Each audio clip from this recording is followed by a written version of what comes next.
Nosso grande abraço para você, alô amizade, obrigado pela companhia. Nós estamos iniciando o nosso podcast Máxima.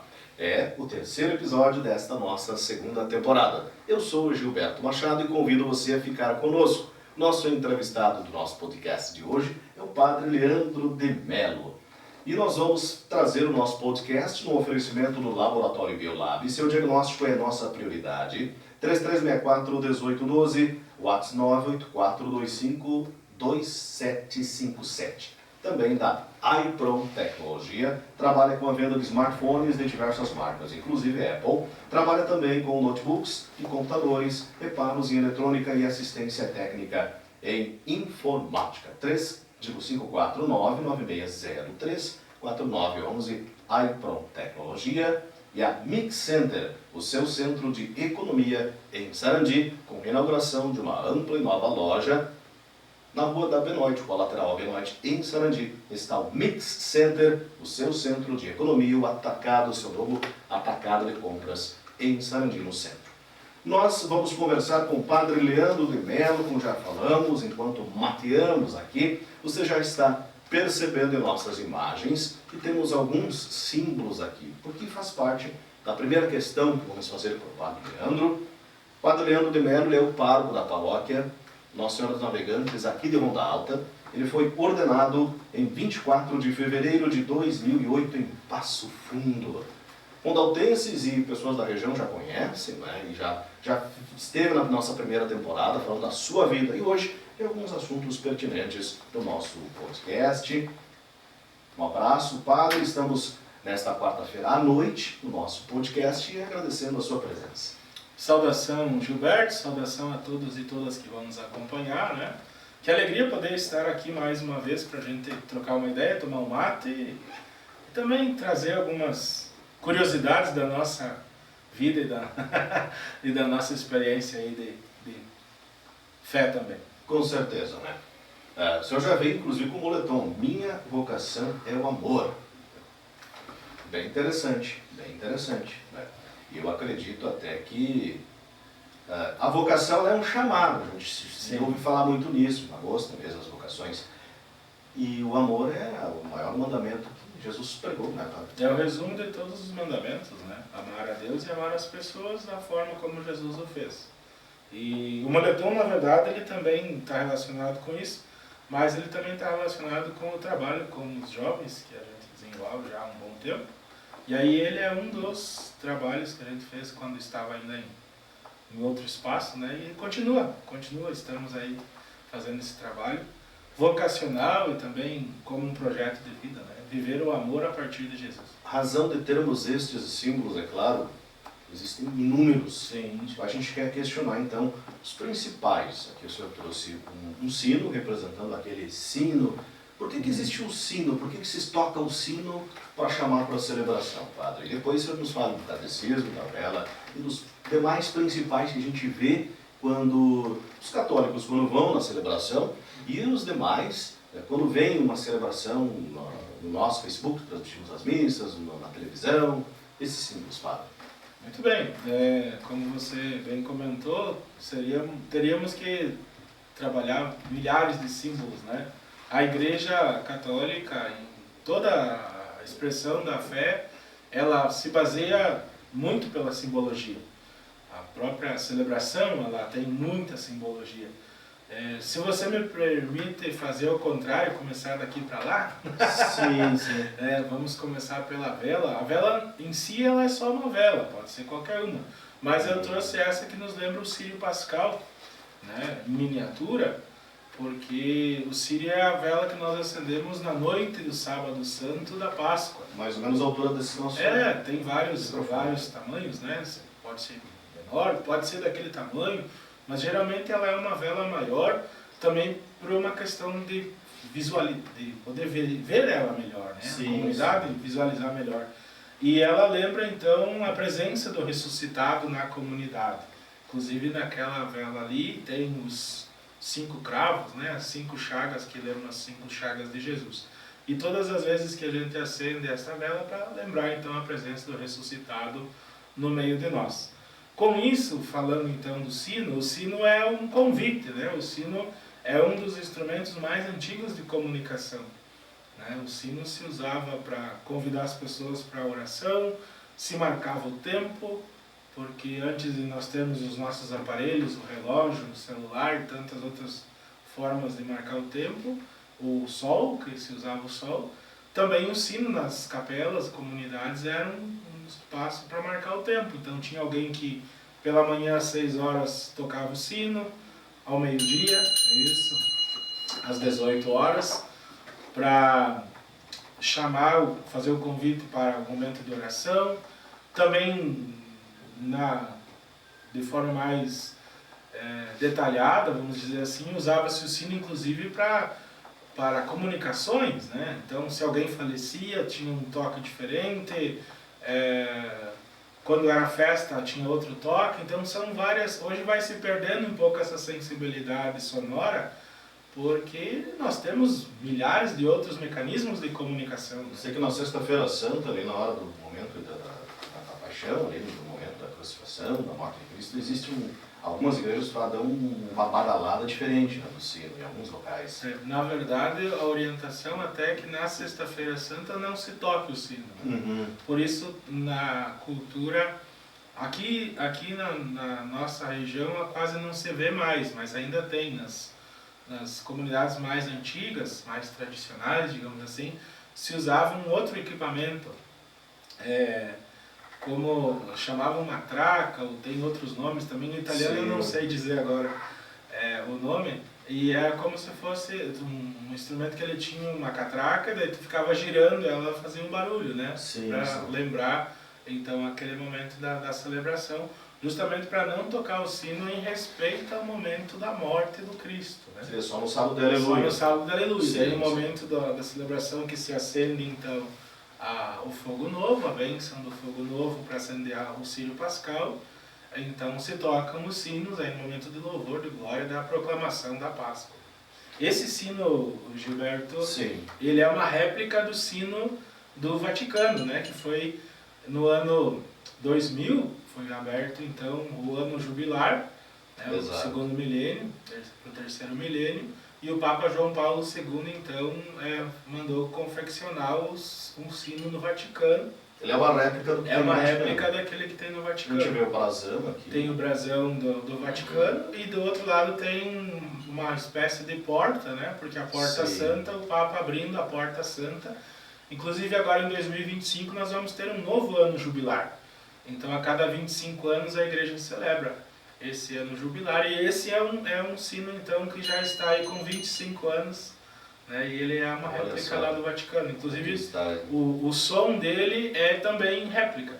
O som do sino ele é feito de bronze, a sonoridade dele é sol maior, para quem é da área da música. Só tem esse detalhe.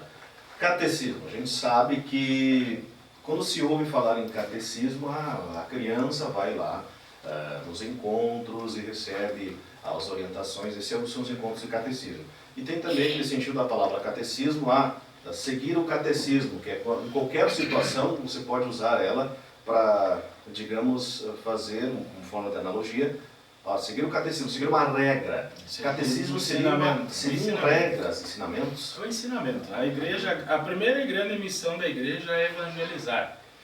E nessa evangelização ela vai construindo então um caminho que a gente chama, né, de evangelização, um caminho de conversão, um caminho que conduz à santidade, um caminho que quer compartilhar com as pessoas a boa notícia através do Evangelho, que é para construir o reino de Deus. Nessa missão a gente vai construindo alguns ensinamentos que vêm da tradição da palavra, do Evangelho, né? Da palavra de Deus, do magistério da igreja, que está envolvendo então todos os bispos, e também da história, da realidade, né? E aí dentro dessa confecção de tantos ensinamentos, um caminho de ensinamento está no catecismo, quer dizer, são partes dos ensinamentos da doutrina, da fé, da igreja, que vem então, por exemplo, se nós pegarmos e abrirmos o catecismo, os primeiros ensinamentos são o creio, a oração do creio, a explicação do que é que nós acreditamos. Aí vem de uma questão também que eu pensei, todo mundo vende Nós somos vendedores natos em todos os sentidos, né? O namorado, para namorar, ele vende a sua autoimagem para namorar, vice-versa. E assim, um pequeno exemplo. O creio. O vendedor sempre se diz, né? Você só vende o que você acredita, o que você conhece. Por isso que começa com o creio. Entre aspas, no caso, para explicar e saber dizer o que quer levar nesse ensinamento, primeiro acreditando em Deus. Na verdade, tudo aquilo que... Porque o Papa Bento, inclusive, dizia, né, já falecido, que a fé não se nasce por uma questão ética, né?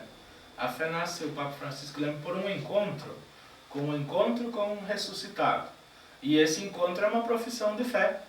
Então eu creio, quer dizer, nós precisamos dar razões à nossa fé, aquilo que a gente acredita.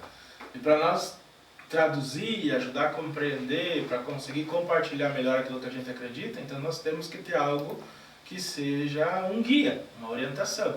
E aí o creio é a síntese de tudo aquilo que a gente acredita. Então, começando pelo creio, você vai começando a entender um pouco o caminho de onde você está pisando, digamos assim, ou trilhando, né, na tua espiritualidade, no teu segmento. Dos símbolos, eu dou uma atropelada pela questão do tempo aqui, né? Na questão dos símbolos, para a gente fechar essa questão dos símbolos, a gente falou muito, centenas de símbolos. Você entrou numa igreja, tudo é símbolo. O grande símbolo da igreja é a cruz. E este é o tema que eu ia chegar. Porque às vezes algumas pessoas questionam, eu uso a cruz, mas a cruz tem, já que não temos a cruz, por exemplo, aqui, essa minha aqui, ela tem o Jesus aqui, né, o crucificado. Alguns já me disseram, olha, a cruz até... Outro dia encontrei um evangélico, até saudoso inclusive, e eu disse para ele, mas você está usando a cruz. Vocês também usam cruz? Ele disse, sim, a gente também usa, mas sem o Cristo assim. Sim, então, algumas comunidades evangélicas, inclusive luterana, outras comunidades evangélicas, elas têm digamos assim, não é que seja uma norma, mas têm mais a forma de usar apenas a cruz. Sim. Né? Não traz a dimensão do Cristo crucificado. Trazem a dimensão de Jesus, a presença dele, a ressurreição, mas não trabalham muito a dimensão dele na cruz crucificada. Mas os símbolos, né? Os signos, né? Como a gente também tem, os signos são para representar alguma coisa. E no caso, tendo o Cristo crucificado, já lembra o martírio. Porque a Igreja Católica ela vai trabalhar vida, paixão, morte e ressurreição. Então o Cristo na cruz lembra a dimensão da paixão e da morte. Vai passar por isso. E depois a ressurreição. Não existe cruz sem Cristo, não existe Cristo sem cruz. E aí a partir disso que a gente trabalha. E o que a gente vê, qualquer tipo de celebração, por menor que seja, tem o crucifixo. Tem que ter a cruz. Tem que ter. Porque a cruz, na verdade, ela é um instrumento histórico de tortura e ao mesmo tempo ela é um sinal de salvação. Então ela vai estar presente. Né? E a gente diz, a cruz que carrega. São expressões culturalmente que vão sendo adotadas. Sim, né? sim. Aí nós não teríamos tempo de adentrar nos maiores detalhes, né? Sim. Mas, por exemplo, na história, a cruz era um instrumento de tortura usado pelo Império Romano. E a cruz era fabricada, projetada para o prisioneiro. Né? No caso de Jesus, talvez não tenha sido bem assim, porque ele não haveria tempo hábil para preparar a cruz para ele. Sim. Então, talvez tenham pegado outra cruz. Então, fechando essa questão de símbolos, claro, bem resumidamente, sintetizando o assunto, diversos símbolos e o maior e principal. O principal é a cruz, sempre. Os outros é para nos ajudar a nos aproximar da cruz. Nosso tema, nossa pauta não exatamente vai numa ordem cronológica. Então começamos ali, eu apresentei o padre, os símbolos, agora eu volto a falar com o padre, porque o senhor foi ordenado em 2008. Isso. Estamos em 2024. Para chegar em 2008, ou seja, o pessoal diz, padre, porque daqui a pouco até não nasceu padre. Começamos com vocação, tem no seu moletom. Mas aí o cara, alguém te convida, vamos lá ver como é que é, ou como é que acontece, que etapas existem para se chegar. A vida, o caminho de discernimento, ele é diferente para cada pessoa, mas nós temos algumas coisas que nos ajudam. Então, Dentro da caminhada da igreja, nós temos o seminário, que é o período de estudos, né, de formação.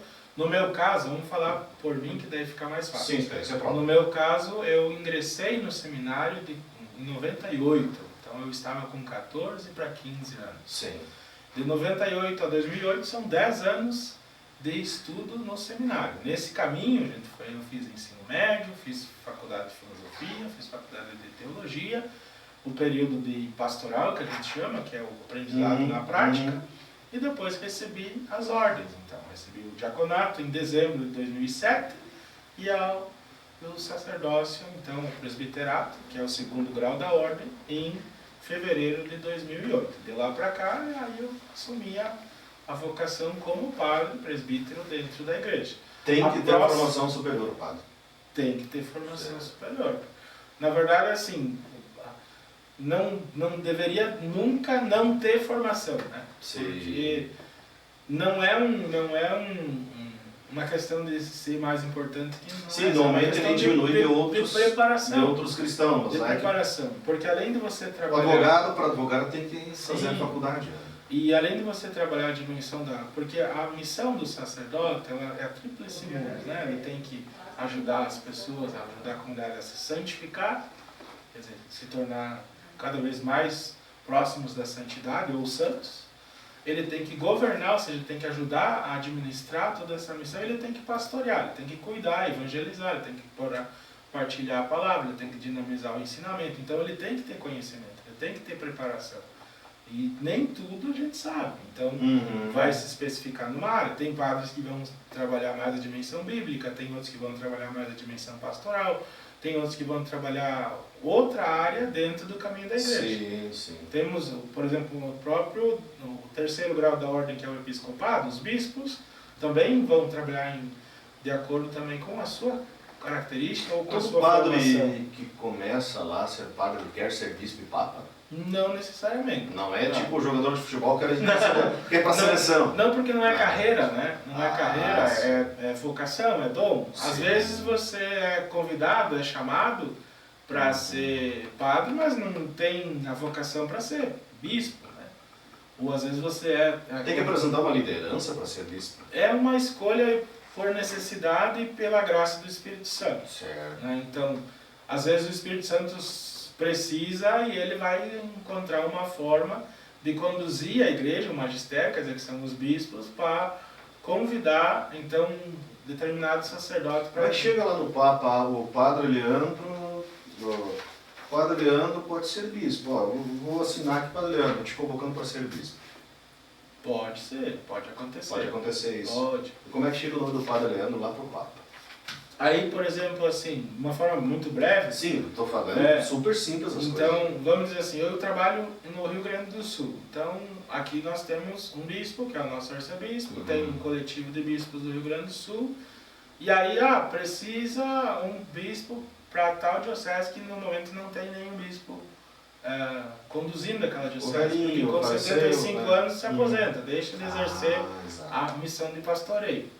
E aí, hoje, por exemplo, é quarta-feira. Geralmente, na quarta-feira, são escolhidos ou nomeados ou sugeridos nomes.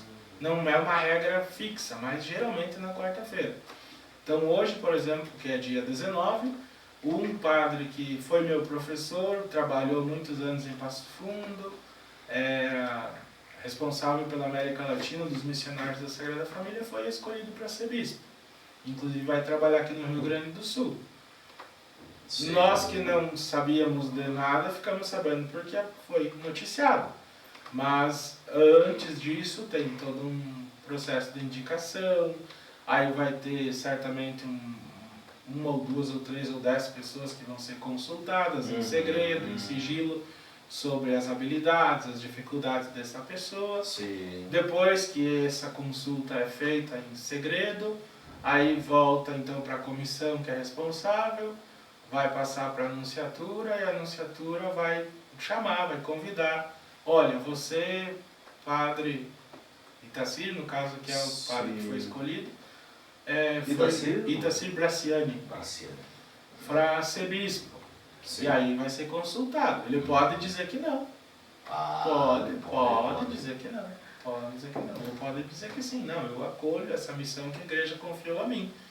Então, você acolhendo, você vai ser destinado para uma missão em determinada diocese. Quer dizer que pode aquela, dentro do Brasil ou fora. aquela, até uma expressão um pouco chula que a gente fala no dia a dia, forçado ou obrigado é boricanga. Não existe Ter vocação e espírito né?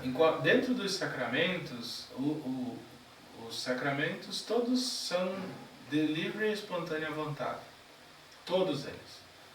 Inclusive por isso que se a gente... mas aí o batismo, o padre e as crianças são batizadas no colo, são pequenininhas. Sim, porque os pais educam a fé e continuam educando a fé, mas depois no desenvolvimento da criança ela vai confirmar o batismo. Esse batismo é confirmado pela celebração da primeira Eucaristia, que ela renova as promessas do batismo, e reafirmado no sacramento da confirmação, da crisma. Né? Então, pelo crisma, ela vai dizer que ela vai querer continuar vivendo essa fé. Sim. E os demais sacramentos também são de livre e espontânea vontade. E tanto, por exemplo, que quando eu fui receber o sacramento da ordem, eu fui perguntado se eu queria. Né? Então, tem várias perguntas.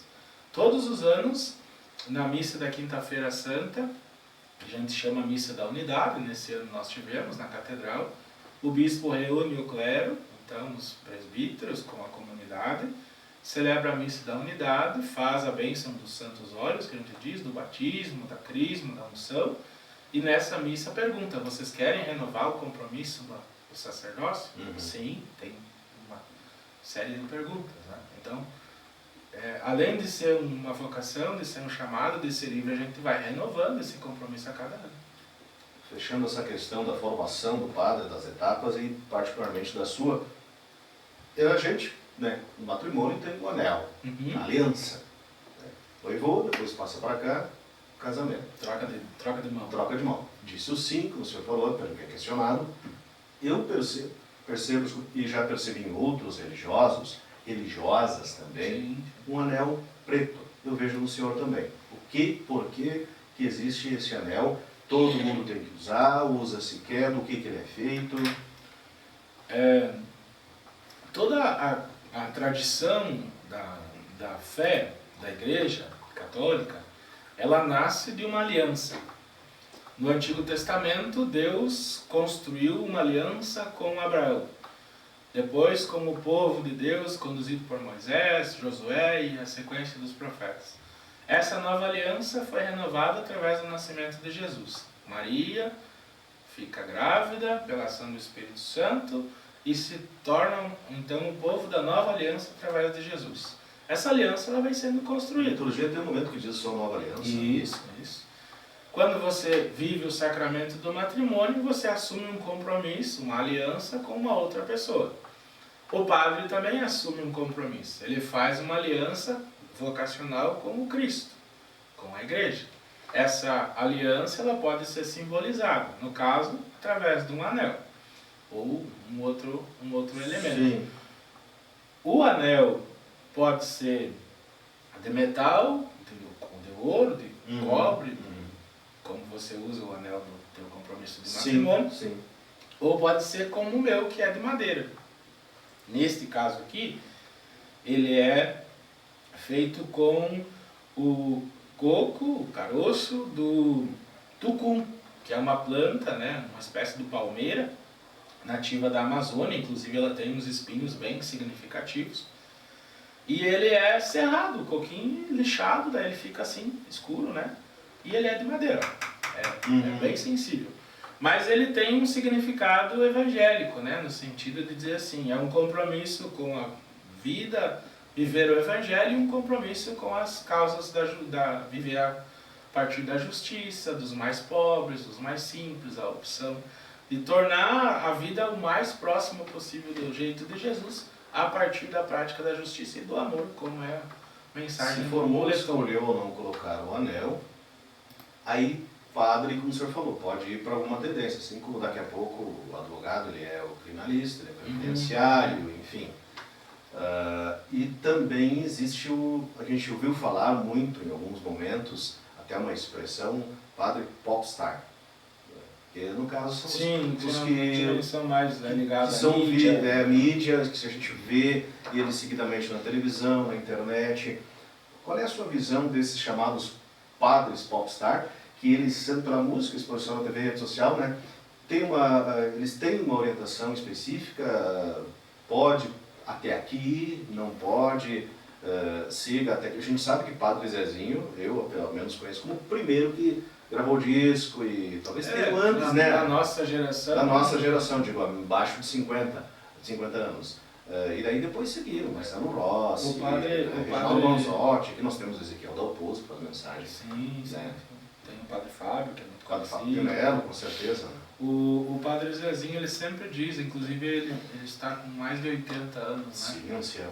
E ele, inclusive esse ano, no encontro da Assembleia Geral dos Bispos, no encontro nacional dos presbíteros, ele foi dar testemunho, né, pelo seu caminho. E ele sempre diz assim que ele é um padre que descobriu que ele queria ser catequista. Ele fala muito, inclusive, do catecismo, né? Do ensinamento da igreja. Uhum. Mas ele também descobriu que ele tinha o dom de compor. Então as canções dele são canções para ajudar a viver a fé. São canções de catequese.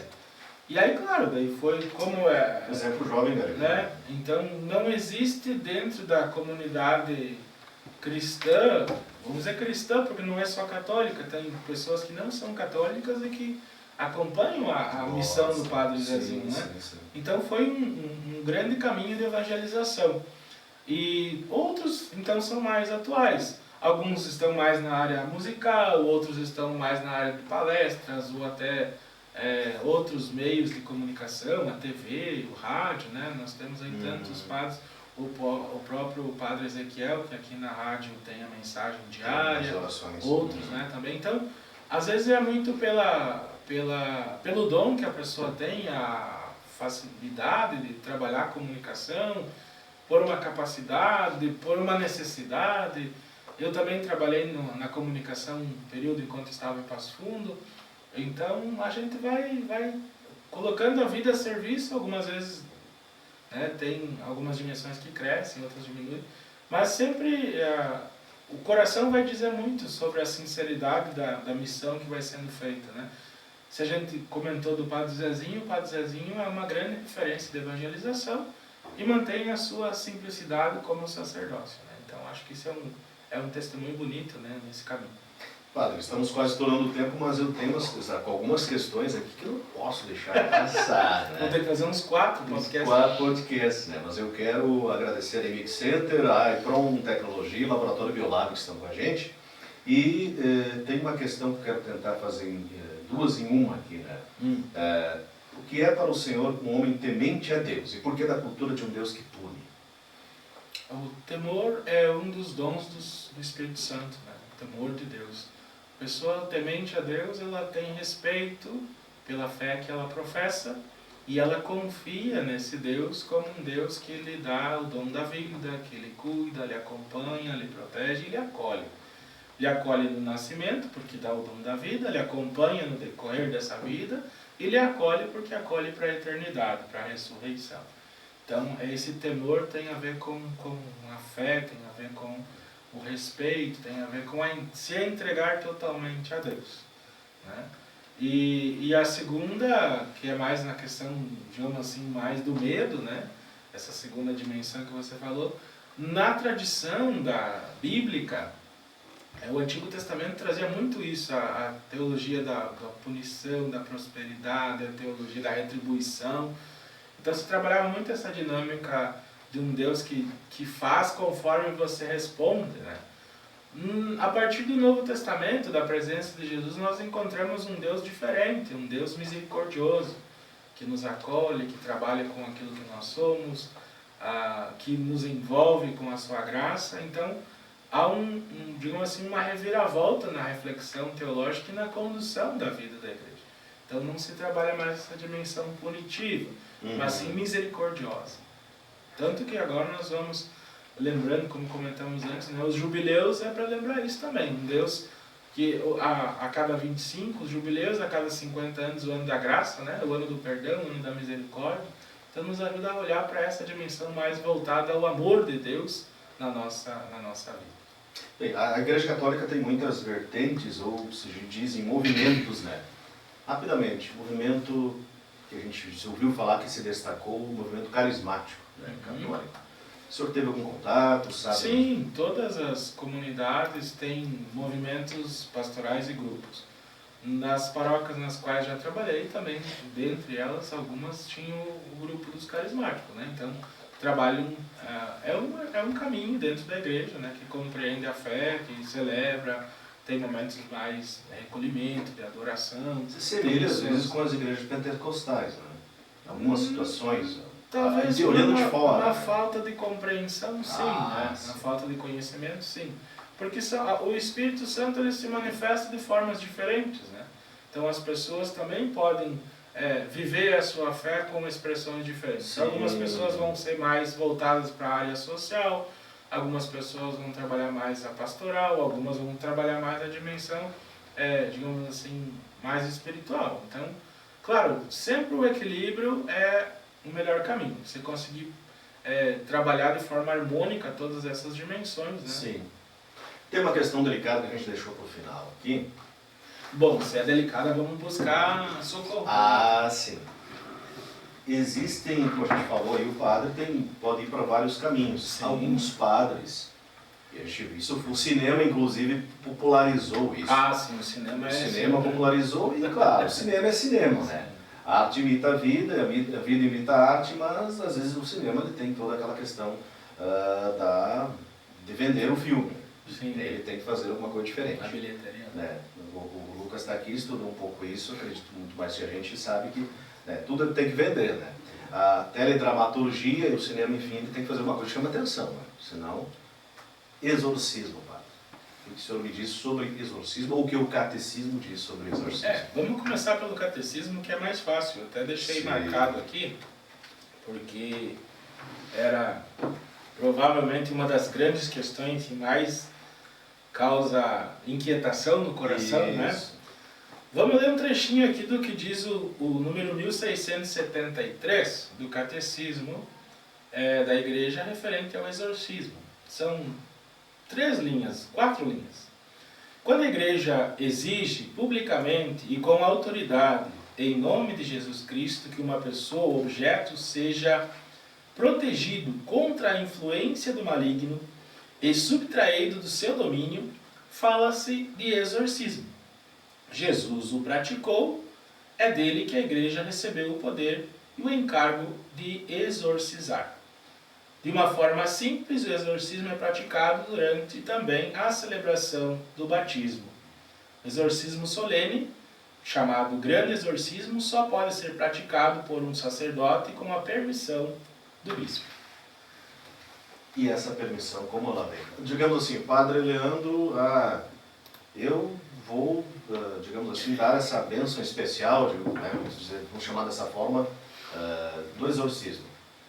Como surge na sua cabeça, eu vou fazer isso, tem que ter uma preparação diferente, essa autorização como que ela vem? Vamos dizer assim, de forma prática e breve. Uhum. Cada vez que eu faço um batismo, eu faço um exorcismo. Sim. De forma simples, porque o exorcismo é uma bênção para nos proteger contra o mal. Dizendo em outras palavras aquilo que eu li aqui. Exato. Então, quando nós rezamos a oração do Pai Nosso, inclusive nós rezamos, livrai-nos do mal. Sim. Né? Então, na celebração do sacramento do batismo, derramando a água na pessoa, mergulhando ela na graça, ungindo ela com o óleo santo e impondo as mãos, o padre está dando uma bênção, está protegendo e livrando ela do mal. Se for uma situação mais delicada, então vai ter que precisar de uma análise, que é o caso, o exorcismo maior, o grande exorcismo. Para que não aconteça uma confusão de discernimento. Daqui a pouco a pessoa tem uma dificuldade de saúde, ela tem um problema psíquico, né? Então a igreja tem muito cuidado com essas questões. Antigamente, e o cinema trabalha muito bem isso, né? De pegar, por exemplo, uma situação de esquizofrenia e confundir com situação possessa, que não tem nada a ver uma coisa com a outra. Então, hoje, a medicina nos ajuda a compreender as situações de dificuldades de saúde das pessoas. E a igreja, então, trabalha junto com a medicina, né? A fé e a razão, a ciência. A teologia é uma ciência também, mas ela trabalha também a fé. Então, para nos ajudar a ter o discernimento. Se, no caso, nenhum caminho da ciência, da medicina, conseguir explicar, então se faz uma comissão, se cria um grupo que vai analisar a situação daquela pessoa. E aí o bispo pode ser por ele mesmo, ou ele vai delegar alguém preparado para isso, orientado com as orientações da igreja, para conduzir uma celebração, uma oração, para ajudar aquela pessoa a sair daquela condição do mal. Se houver um exemplo, a sua paróquia hoje é Ronda Alta. Sim. Se houver uma situação que o senhor acredita que tem que ser feita assim, o senhor vai chamar alguém da paróquia, a paróquia tem, a diocese tem alguém? O bispo. Comunica o bispo. Sim, comunica o Dom Rodolfo, ele vai tomar a decisão. Ele mesmo pode ser a pessoa que vai fazer o caminho, ou ele vai pedir um sacerdote, comissão, né, chamar uma comissão para analisar, orientar e conduzir então esse caminho para ajudar essa pessoa. Padre, então, de forma bem light, né, para encerrar, saindo das... Não digo polêmicas, são questões que as pessoas... São questões de curiosidades interessantes. Curiosidade, né? Porque se cria Às vezes elas pensam assim, na família tem, pai, mãe, aquilo. Vai pedir para o padre, né? Fica aquela... Porque o padre deixa de ser, até nas cidades menores, não é uma autoridade da cidade, né? Dentro do caminho, só para complementar, a igreja tem os sacramentos, que são os 7, e os sacramentais. A oração de exorcismo é um sacramental. Então ela não se enquadra nos sacramentos. Assim como, por exemplo, as exéquias. Quando alguém falece, o padre faz um sacramental, faz uma bênção, uma oração para aquela pessoa. A bênção de uma casa, a bênção de um carro, a bênção de uma pessoa pela saúde, né? É um sacramental. Interessante demais. Então, para a gente fechar aí o nosso terceiro episódio da nossa segunda temporada do podcast, Padre Leandro de Melo, pároco da paróquia Nossa Senhora dos Navegantes aqui de Ronda Alta. E no nosso YouTube a gente convida você a nos assistir no próximo episódio, na próxima quarta-feira. Um outro colega trará um outro entrevistado que vai trazer um assunto interessante. Para fechar então de forma light, Padre, uma música católica ou não, que seja o reflexo. E Padre Leandro se identifique com aquela canção, com aquela letra. Pode ser duas? Pode ser. Eu gosto muito de Nossa Senhora. Não fez 3 gols, mas vai pedir a música, né? Eu gosto muito de Nossa Senhora, então no ouvido, uma das músicas que sempre vem é Mãezinha do Céu, né? Ligado a Nossa Senhora. Como padre, eu fui ordenado diácono na Matriz Nossa Senhora da Conceição, que é a igreja mais antiga da nossa região. Lá também estudei. Então tem um carinho, a minha vocação também está dedicada a Nossa Senhora. Certo. Então essa de Maria. E uma que eu gosto muito, inclusive, que é sertaneja, é Pegadas na Areia, do Duduca e da Uva. Sim. Quando você acha que só viu 2 passos na areia, né? Por que me abandonaste? Gosto muito daquela Mas vamos com aquela trecho bíblico, por que me abandonaste? Tá te carregando no colo, né? Que legal. A arte tem isso também, né? Padre, o senhor falou Maria, teria muita questão sobre Maria para fazer para o senhor, mas o nosso tempo fica por aqui, a nossa produção já levantou a placa faz tempo e o tempo acabou. Mix Center. Os nossos 5 minutos já viraram 7. Mix Center, seu centro de economia em Sarandi. Reinauguração dia 5 de julho. Também a Impron Tecnologia em Ronda Alta, tudo tecnologia em celulares. E o Laboratório Biolab, seu diagnóstico é a nossa prioridade. Estiveram conosco em mais um podcast Máxima. Ative o sininho, siga a gente, curta e no próximo episódio, mais um colega comunicador da Máxima 107.5 vai trazer mais uma pessoa para enriquecer aqui a nossa vivência, o nosso conteúdo legal. Um grande abraço, beijo na alma, luz e paz.